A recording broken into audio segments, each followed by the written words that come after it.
ఇలాంటి వాళ్ళు మంత్రి పదవులలో ఊరేగుతుంటే తమ ప్రాణాలను త్యాగం చేసి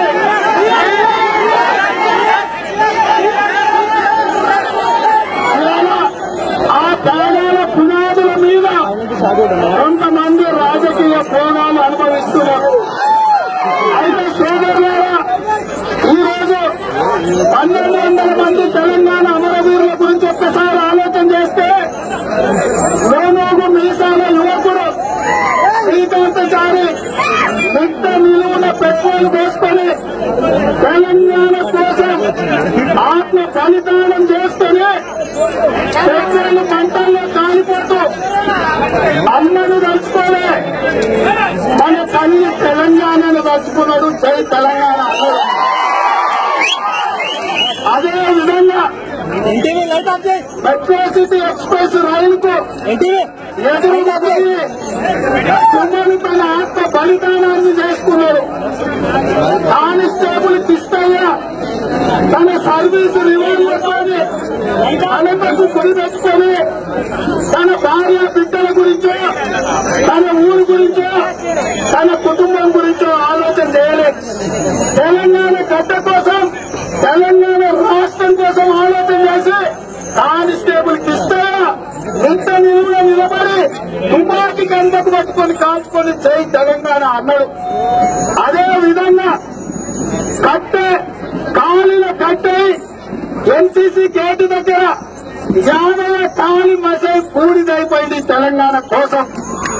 అదే విధంగా ఎర్రకోట ఉరి పొయ్యల మీద యాదిరెడ్డి అక్కడ ఊరేసుకొని తెలంగాణ కోసం త్యాగం చేశాడు. అంతెందుకు నిజామాబాద్ ఎన్ని ఉప ఎన్నికలలో డి శ్రీనివాస్ ఓడిపోతే మైసమ్మ తల్లికి బలిచ్చుకుంటా అని చెప్పి డి శ్రీనివాస్ ఓడిపోయిన తర్వాత తన మొక్కులు ఈశాన్ రెడ్డి ఇదే ఉస్మానియా యూనివర్సిటీలో తన ఆత్మ బలిదానాన్ని మైసమ్మ తల్లికి ఇచ్చుకున్నాడు. ఇవాళ ఒక వేణుగోపాల్ రెడ్డి, ఒక సురేష్ నాయక్, ఒక సువర్ణ, ఒక కవిత ఇలా చెప్పుకుంటూ పోతే కొన్ని వందల ఆవేదన హృదయ విదారకమైన సంఘటనలు తెలంగాణలో ఉన్నాయి. ఇవాళ వీళ్ళందరూ కూడా తమ కుటుంబం బాగు కోసమో, తన గ్రామం కోసమో ఆత్మ బలిదానాలు చేసుకోలేదు. వీళ్ళందరూ కూడా కనీసం ఇట్లైనా పాలకులకు కనువిప్పు కలిగి తెలంగాణ రాష్ట్రాన్ని ఇస్తే ఆ తెలంగాణ రాష్ట్రంలో ఉవ్వెత్తున ఉద్యమాలు చేసిన ఉస్మానియా గడ్డలో చదువుకున్న విద్యార్థులకు ఉద్యోగాలు వస్తాయని ఆత్మ బలిదానాలు చేస్తున్నారు. ఇవాళ ఈ రకంగా మొదటి ఉద్యమం 369 మంది ఆత్మ బలిదానాలు చేసుకుంటే మళ్ళీ ఉద్యమంలో 1200 విద్యార్థులు ఆత్మ బలిదానాలు చేసుకున్నారు. చరిత్రలో ఎక్కడ కూడా ప్రభుత్వాల మీద తిరుగుబాటు చేస్తే తిరుగుబాటులో ప్రభుత్వాల కాల్పులకు చనిపోయిన చరిత్ర ఉన్నది ప్రపంచంలో.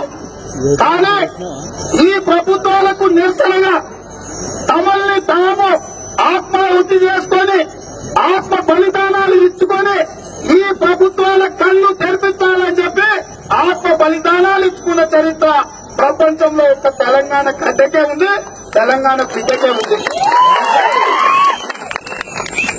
ఏ దేశ చరిత్రలో పోరాటాలు చూడండి, ఆయా దేశాలలో తిరుగుబాటులో పాలకులకు రాష్ట్రాధిపతుల తుపాకీ గుళ్లకు బలైన వాళ్ళే ఉన్నారు. కానీ ఒక్క తెలంగాణలో ప్రజాస్వామ్యయుతంగా. ఏంటండి వీడియో నచ్చిందా? అయితే ఓ లైక్ వేసుకోండి, లేదంటే ఓ కామెంట్ చేయండి.